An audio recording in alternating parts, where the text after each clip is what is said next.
Wishing you a very happy and a vibrant day. Myself, Sushmita Sahu, today going to take Task 7 Science, Chapter 8, Winds, Storms and Cyclones with reference to NCERT.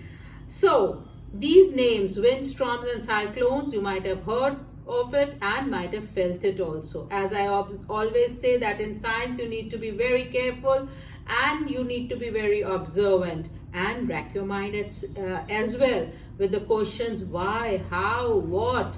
So let's begin with this. If you like my video, kindly press the bell, kindly like my channel and don't forget to press the bell icon. So let's begin. Winds, storms and cyclones. Now first thing, before we start this chapter, we need to understand these terms. What is wind? The moving air is called wind, very simple. And the wind, we all know that wind has pressure. How do we come to know that wind has pressure? You might have seen that when wind blows, we see the leaves moving, even our clothes fly, and there are many things which moves due to wind. So we can conclude one more thing, that wind has pressure. It has a pressure to at least move the winds, and there are times when we see that wind is so strong that it even moves many heavy things also. So that we can come to one conclusion, that wind has pressure. There are many other examples also to prove that wind has pressure. Now let us do one experiment. Take a can half filled with water and put it on heat. Let the water come to the boiling point and put a lid. Then you put a lid. And then you pour a cold water bottle, or see here we are pouring cold water. You see, what do you observe? We see that the shape of the tin is deformed. Why? Now this why should come to your mind, that why such thing is happening.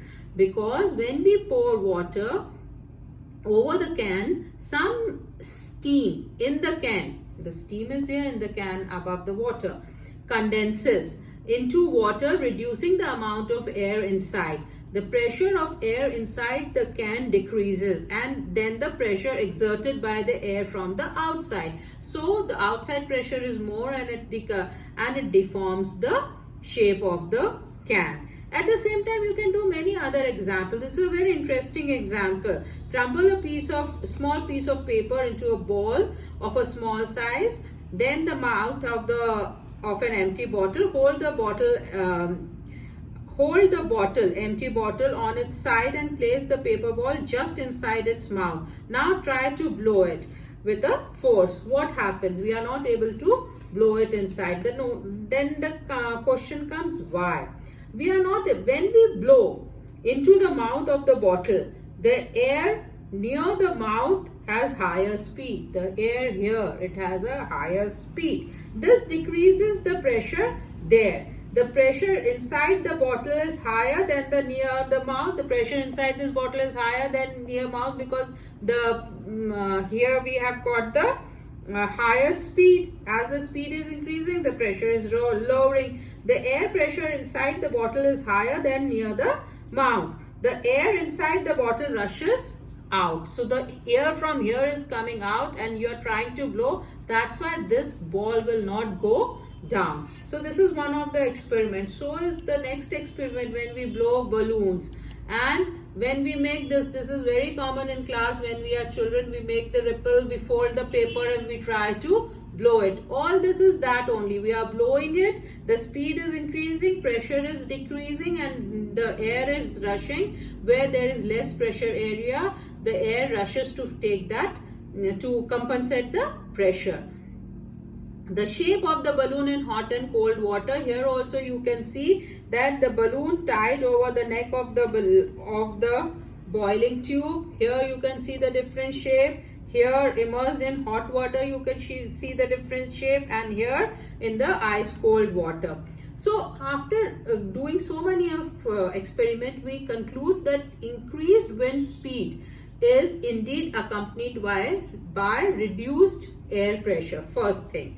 Second thing, air moves from the region where the air pressure is higher to the region where air pressure is low. So with this, we can conclude this.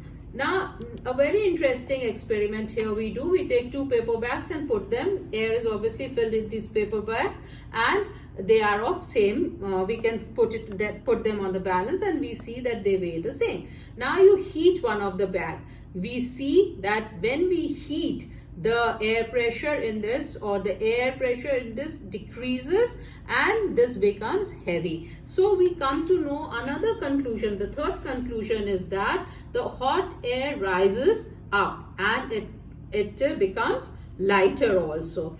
With this, we can come to know that the warm air is lighter than the cold air, and this is the reason of blowing the heat. You already know the cold breeze, the land breeze, the water breeze or the sea breeze is due to all this difference in heating pressures only. And due to this uneven heating on the earth, there is lots of movement of air from one low pressure area to high pressure area, and as there is low pressure area, the air from high pressure area will rush with more of the speed to occupy the place of the air where there is low pressure area. Then we know one more thing, that the monsoon winds carry water and it rains. Cloud brings rain and give us happiness. Everybody knows that we keep on waiting for rain. Now what happens when there is, now let's see the new terms, that is thunderstorms and cyclones. Now how is thunderstorm developed? Thunderstorms develop in hot, humid tropical areas. The rising temperature produces strong upward rising of the winds. These winds carry water droplets upwards. When they freeze and fall down again, the swift movement of falling of water, the water droplets are falling, and at the same time the wind is rising up, the hot wind is rising, and this creates lightning and the sound. It is this event what we called as thunderstorm. And what is cyclone then?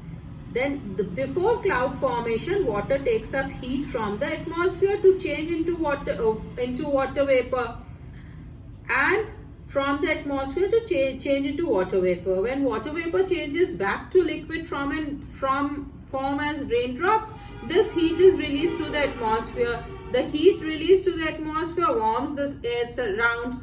The air tends to rise and cause a drop in the pressure. More air rushes to the center of the storm. This cycle is repeated. The chain of events end with the formation of a very low pressure system with very high speed wind revolving around it. It is this weather condition that we call cyclone. See, it moves round and round and the cyclone is formed. And cyclones are known by many different names. As hurricane also they are known, and they are known as typhoons also in Japan, and it creates lots of damage also. So for effective measure, we should take effective measures during the cyclones. Now here we can see this type of cyclone, what is known as tornadoes. It is not very frequent in our country, but in America and all, tornadoes are very common. A tornado is a dark funnel-shaped cloud that reaches from the sky to the ground.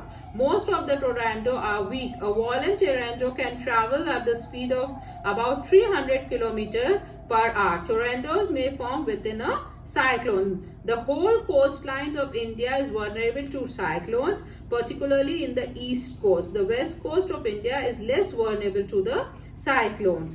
And during cyclones and during the typhoons, we should be very alert and should take proper actions, as there are all people usually predict a cyclone and there are warning and alert notes on it, and we should abide with the rules of the government and follow them. With this, I would like to thank you very much.